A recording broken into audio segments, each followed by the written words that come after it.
But we really want to share how personal development has changed our lives.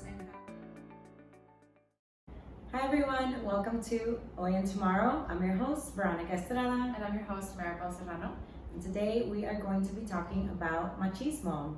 Today I'm going to be interviewing Maribel and getting her perspective because she's had quite a powerful experience with machismo. So we're going to get right into it, and we'll actually start with the definition of machismo. A sense of being manly and self-reliant, the concept associated with a strong sense of masculine pride and exaggerated masculinity. It's associated with a man's responsibility to provide for, protect, and defend his family. It's interesting that that's the definition because I think it really demonstrates the underlying intention with that sort of behavior, which is to provide for and protect the family. Is that what you would say sparks the machismo lifestyle? There's several things. That's one of them. There's another, which is the idea, almost like with racism, the idea that one race is dominant or better or superior to another, is the idea that the male sex is dominant to the female. And that they're stronger, more important, smarter. It's like those old school traditional ideas that we lived off of as human beings. And so there's several reasons why it was developed that way, but that's certainly one of them. And what have been the effects of machismo on your family?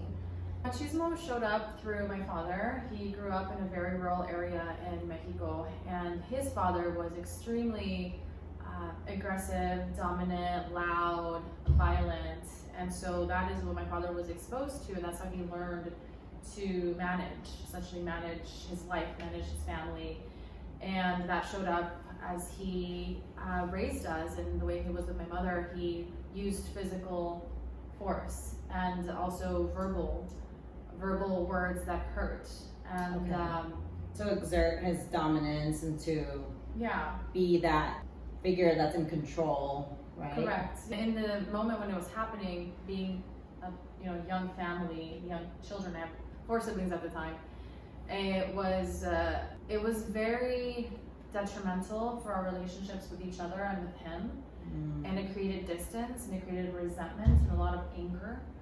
I'm seeing that there's an intention behind it. The way it showed up for us was not effective in the way that I think machismo is intended to be effective.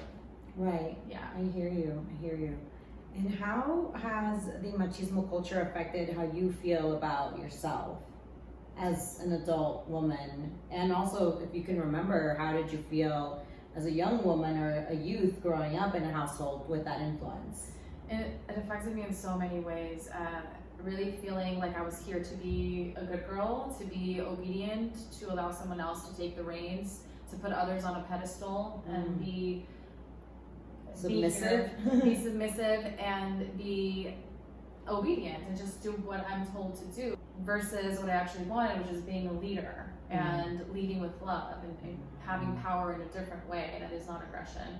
So it almost prevented that to flourish from a young age, because it was almost like my place is here, down here, and my voice doesn't matter, and I have to listen to the power that be. It's this like dominant influence in my life. Wow. Yeah. I acknowledge you for sharing that with us and with me. That's really vulnerable, and I can see how challenging it must have been to have that voice within where you want to be a leader, you want to be at the forefront, and your voice does matter in your heart of hearts, and then have someone so important in your life really shut that down and really try to keep you quiet. So yeah, and the biggest challenge for me now that I'm older and I get to explore this machismo a little more, the biggest challenge has been to forgive and to understand the underlying intentionality behind it and behind the behavior and the actions that hurt so many of us in the family.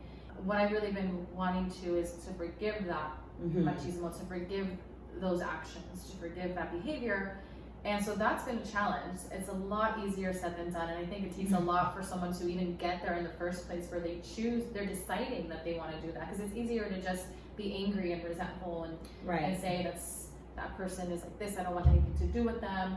They messed me up, they were so mean, they were rude, they were aggressive. Right. That's like the easy thing to do. Right. So coming, back around and saying, okay, how can I forgive all of this? That itself is really hard to do.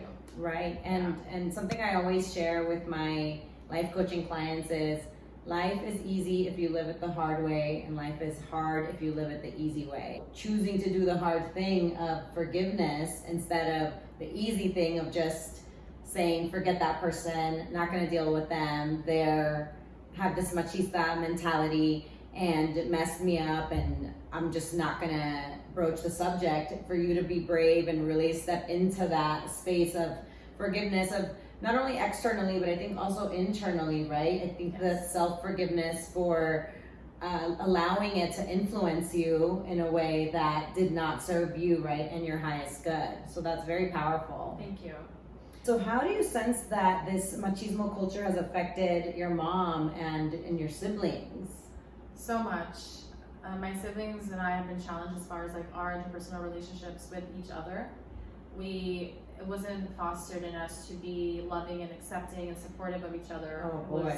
There was a lot of, again, aggression, joking about each other, not taking each other's voice seriously, not being encouraged to listen to each other. So that's created a lot of friction, and we get to work through it now, those of us who choose to.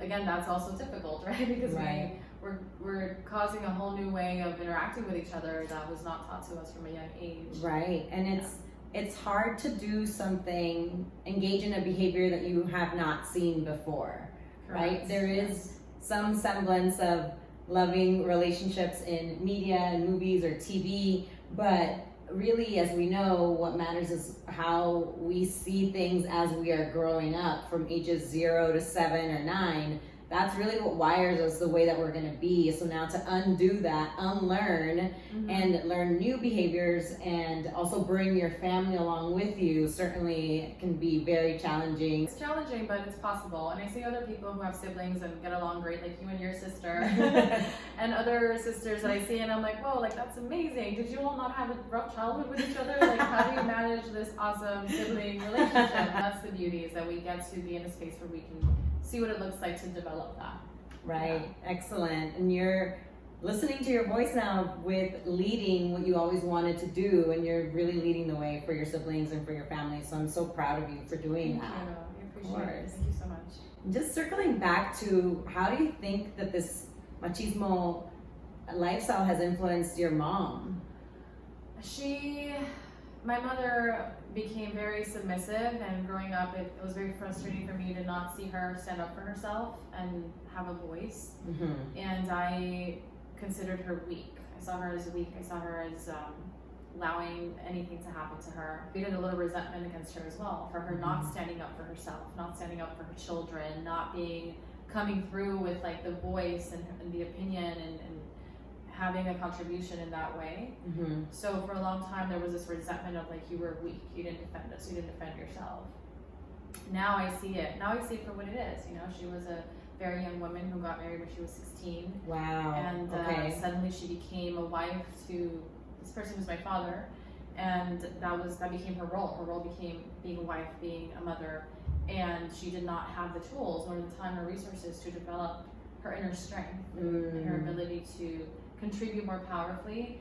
And it took a lot of strength for her to have as many kids as she did and to raise us the best way she knew how.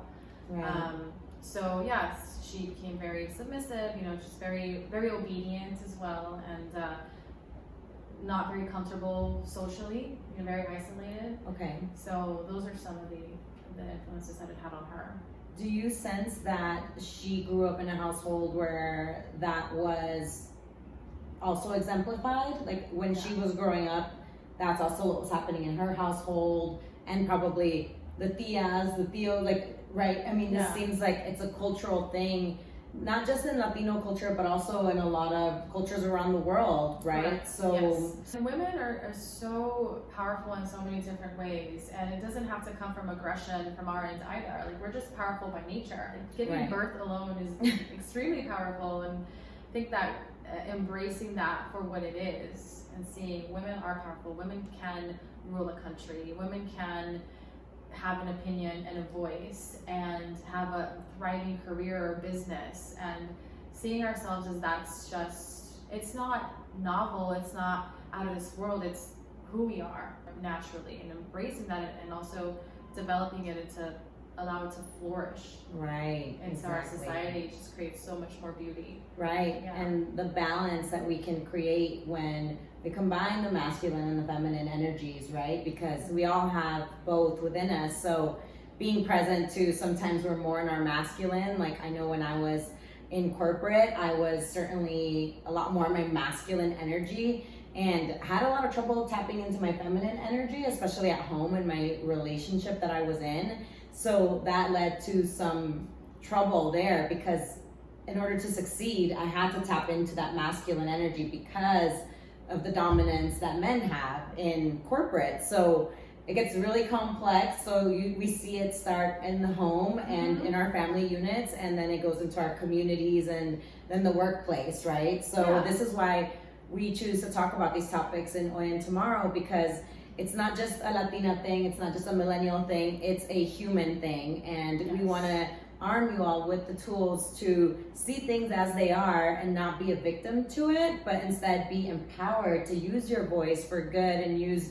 your powers for good and step into your highest self and heal those wounds and heal into your epic greatness. And this may be counterintuitive, but also providing a safe space for men to approach powerful women in a way that they too feel comfortable and they don't feel masculinity is being threatened in the face of a powerful woman. Right. So also creating that, being approachable with the idea of female empowerment, so that men can also thrive in that new world that we're living in, where our new vice president is going to be a woman. Yay! But we all can thrive in that, whether we're male or female. Right. Yeah. Right. And the last question, which I think is super powerful, is how do you foster a loving and accepting life after a strong machismo influence? Doing the work that we do, like personal developments, reevaluating our ego, why we are the way we are. This is why we're doing this work, because this is allowing us to reevaluate how we grew up and why we think the way we do, and coming from a loving place and forgiving and allowing it to be challenging. Because sometimes the idea that it's challenging makes it seem like it's impossible to even try to forgive or try to understand another person. But making the decision, I think, is the hardest part.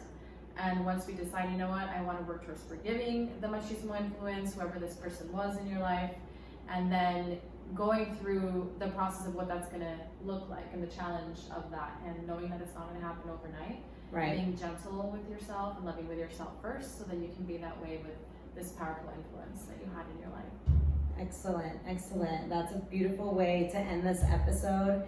We really appreciate you sharing your story and your vulnerability and the powerful message, right, that we have for not just women, but men as well, because men have also been influenced and hurt by the machismo culture. Correct. I know that for a fact, but we'll save that for another episode. But we certainly appreciate you tuning in. Please subscribe to Hoy and Tomorrow, and your support means the world to us.